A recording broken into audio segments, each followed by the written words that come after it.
नमस्कार दोस्तों आज के इस सीरीज में हम डिस्कशन करेंगे वोडाफोन आइडिया के एफपीओ के बारे में। दोस्तों आप देखेंगे कि एक बड़ी न्यूज सामने निकल के आ रही है जिसमें बताया जा रहा है कि वोडाफोन आइडिया एफपीओ के माध्यम से 18,000 करोड़ रुपए जुटाएंगे।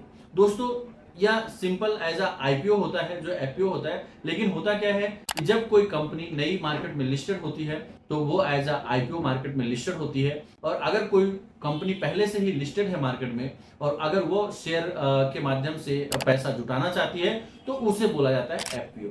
अब दोस्तों आप देखेंगे कि इसका जो एफपीओ है वह 18 अप्रैल से 22 अप्रैल के बीच में ओपन रहेगा, यानी कि अगर आप एफपीओ के लिए अप्लाई करना चाहते हैं तो आपको 18 अप्रैल से 22 अप्रैल के बीच की डेट रखी गई है। और वहीं पे अगर इसका बिड प्राइस देखा जाए तो 10 रुपए से 11 रुपए के बीच में इसका बिड प्राइस रखा गया है। और दोस्तों अगर इसके एफपीओ के ग्रे मार्केट प्रीमियम की बात करें तो इसका ग्रे मार्केट ₹1.20 से ₹1.25 के बीच में ट्रेड कर रहा है। यानी कि दोस्तों अगर एस्टिमेटेड अगर यहाँ पे रिटर्न देखा जाए इस एफपीओ में तो लगभग आपको 10 से 11% का रिटर्न होते हुए दिख रहा है। अब दोस्तों देखने वाली बात यह होगी कि अगर जब इसका एफपीओ ओपन होता है तो उस समय इसको कैसा रिस्पांस मिलता है। अगर अच्छा रिस्पांस मिलेगा तो डेफिनेटली आप देखेंगे कि इस आईपीओ में लगभग आपको 25-30% तक का रिटर्न मिल सकता है। लेकिन अगर मार्केट का मूड माहौल खराब होगा, अभी मार्केट का सेंटीमेंट बिगड़ रहा है और अगर इस बिगड़ते सेंटीमेंट में इसका एफपीओ आता है तो उस कंडीशंस में लिस्टिंग जो है वो निगेटिव होने की भी संभावना बन सकती है। तो दोस्तों अगर इसका बिड प्राइस देखें तो 10 से 11 रुपए रखा गया है और इसका जो इशू साइज है लगभग 18,000 करोड़ का है। और टोटल जो इशू है वह फ्रेश इशू के माध्यम से कंपनी एफपीओ लेके आ रही है और इसकी लिस्टिंग अगर देखा जाए तो national stock exchange and Bombay stock exchange में होगी। अब दोस्तों अगर इस कंपनी की बात करें कि आइडिया कंपनी की, तो आप देखेंगे कि 2024 में अगर इसका ओवरऑल क्लाइंट बेस देखा जाए तो आप देखेंगे कि अगर जनवरी और फरवरी का डेटा उठा के आप देखें तो यहाँ पे बहुत सारे कस्टमर जो हैं, यानी कि 15 लाख के आसपास जनवरी में और 10 लाख के आसपास फरवरी में आइडिया वोडाफोन को छोड़ के गए हैं।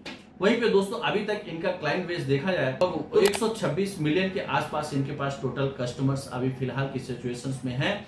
और दोस्तों अगर अभी आप देखें तो ये जो कंपनी है वह 2.2 लाख करोड़ रुपए के घाटे में है, यानी कि इसके ऊपर कर्ज जो है वह 2.2 लाख करोड़ रुपए का है। यह बहुत बड़ा कर्ज है और यह कंपनी का अगर मार्केट कैप देखा जाए दोस्तों तो 64,000 करोड़ रुपए का मात्र इसका मार्केट कैप है। और अगर कंपनी का रिवेन्यू देखें तो 2019 में रिवेन्यू इसका गिर गया था और वहीं पे अगर 2020 का डेटा उठा के देखें तो इनके रिवेन्यू में बहुत बड़ा फॉल आया था, यानी कि कंपनी जो है अच्छा खासा घाटे में गई थी। यानी कि लगभग देखेंगे 70,000 करोड़ के ऊपर का इनका घाटा था। लेकिन 2020 के बाद थोड़ा थोड़ा सुधार आने लगा, लेकिन अभी भी आप देखें तो कंपनी घाटे में भी है। लगभग 14,000 करोड़ के आसपास के घाटे में अभी भी कंपनी है अगर 2023 का डेटा उठा के देखें। तो यहां से हमें यह निष्कर्ष मिलता है कि अगर वोडाफोन आइडिया को आप देखें तो ओवरऑल जो कंपनी है वह घाटे में है, इसके ऊपर कर्ज बहुत ज्यादा है, कंपनी के क्लाइंट बेस जो है वो धीरे धीरे क्लाइंट इनको छोड़ के जा रहे हैं।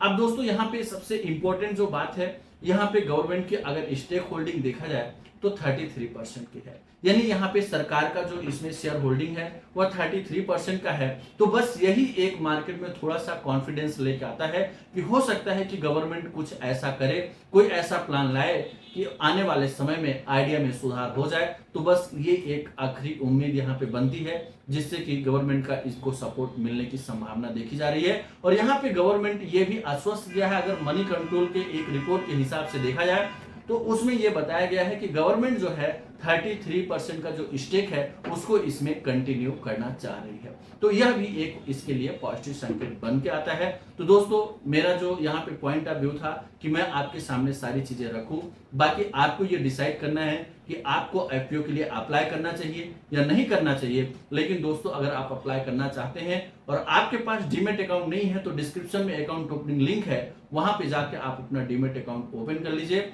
डीमेट अकाउंट ओपन करते समय कहीं पे भी दिक्कत आती है तो आप हमारे ऑफिशियल नंबर 8269154009 पे संपर्क कर सकते हैं। साथ में ही दोस्तों डिस्क्रिप्शन में टेलीग्राम की लिंक है, वहां पे स्टॉक मार्केट से रिलेटेड जो लेटेस्ट अपडेट होते हैं वो प्रोवाइड किए जाते हैं। तो आप डिस्क्रिप्शन में जाइए, टेलीग्राम की लिंक है, वहां पे जाके आप हमारे टेलीग्राम चैनल को ज्वाइन कर सकते हैं। धन्यवाद, नमस्कार।